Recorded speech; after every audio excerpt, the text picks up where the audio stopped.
నల్గొండ మున్సిపాలిటీలో కాంగ్రెస్ అవిశ్వాస తీర్మానం నెగ్గింది. మున్సిపల్ చైర్మన్ పీఠం హస్తగతం చేసుకుంది.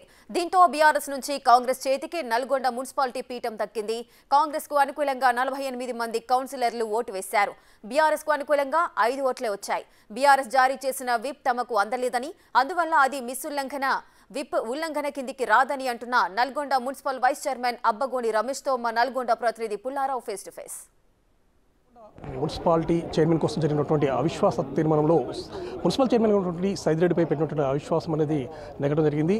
కాంగ్రెస్ పార్టీకి సంబంధించేసి అనుకూలంగా 41 మంది కౌన్సిలర్లు ఓటు వేయగా, బీఆర్ఎస్ పార్టీకి సంబంధించేసి కేవలం 5 కౌన్సిలర్లు మాత్రమే ఓటు వేయడం సందర్భమైంది. ప్రజెంట్గా నల్గొండ మున్సిపల్ వైస్ చైర్మన్గా ఉన్నటువంటి అబ్బగోని రమేష్ గారు, సార్ చెప్పండి, ఈరోజు ఈ యొక్క ఎన్నికల ప్రక్రియ అనేది ఏ విధంగా సాగింది? అదేవిధంగా బీఆర్ఎస్ పార్టీకి సంబంధించేసి ఒక విప్ జారీ చేసిన సందర్భం అయితే జరిగింది. దీని విధంగా చూస్తారు సార్. విప్ అనేది ఎట్లా వర్తిస్తుంది? ఉన్న దాంట్లో 22 మంది కౌన్సిలర్లు ఉన్న దాంట్లో నీకు 5 కూడా ఓటేయలేని పరిస్థితి మీది. అంటే మీ మీద విశ్వాసం పార్టీలకే కాదు, ఎవరికి లేదు. అందుకనే ఇలా కౌన్సిలర్లందరూ కూడా పార్టీలకు అతీతంగా, ఇది పార్టీకి సంబంధించిన ఎలక్షన్ కాదు, ఇది పార్టీలకు అతీతంగా ఓటింగ్లో పాల్గొన్నారు.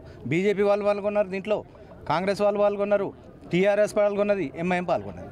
అంటే ఇది పార్టీలకు అతీతంగా వ్యక్తి మీద జరిగిన పోరాటం తప్పితే ఇది పార్టీలకు సంబంధం లేదని చెప్పి ఈ సందర్భంగా తెలియజేస్తున్నాం. అయితే 2019 తెలంగాణ మున్సిపల్ చట్టం ప్రకారము ఒక పార్టీ నుంచి గెలిచినటువంటి వ్యక్తి వేరే పార్టీకి అనుకూలంగా ఓటు వేస్తే తమ యొక్క పదవిని కోల్పోయే అవకాశం ఉందని చెప్పేసి ఆ చట్టంలో ఉండడం జరిగింది. సో అదే దానికి సంబంధించి విప్ జారీ చేశారు. సో దీనివల్ల మీకు పదవి అనేది కోల్పోయే అవకాశం ఉందా?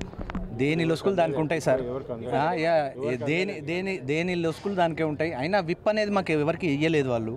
అది డైరెక్ట్గా మాకు ఇచ్చి పార్టీ పరంగా మాకు వచ్చి మా తోటి సంతకాలు తీసుకుంటే లెక్క.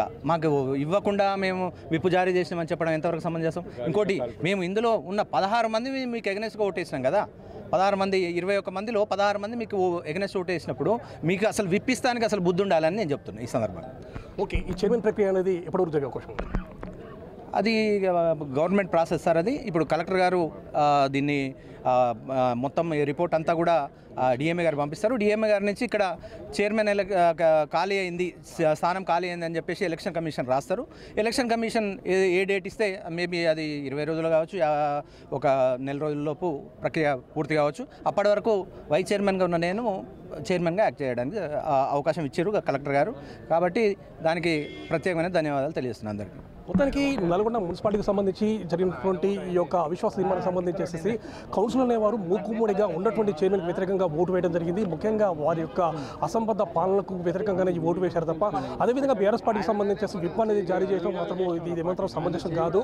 ఎందుకంటే ఉన్నటువంటి 21 మంది కౌన్సిలర్లో 16 మంది పూర్తి స్థాయిలో అవిశ్వాసానికి వాళ్ళు ఓటు వేయడం జరిగింది. కాబట్టి ఉల్లంఘన కాదు. మరొక విషయం ఏంటంటే, దీనికి సంబంధించేసి కూడా అదేవిధంగా విప్పులు అనేవి మాకు అందలేదని చెప్పేసి కూడా వైస్ చైర్మన్ అబ్బగోని రమేష్ చెప్తున్న పరిస్థితి ఉంది.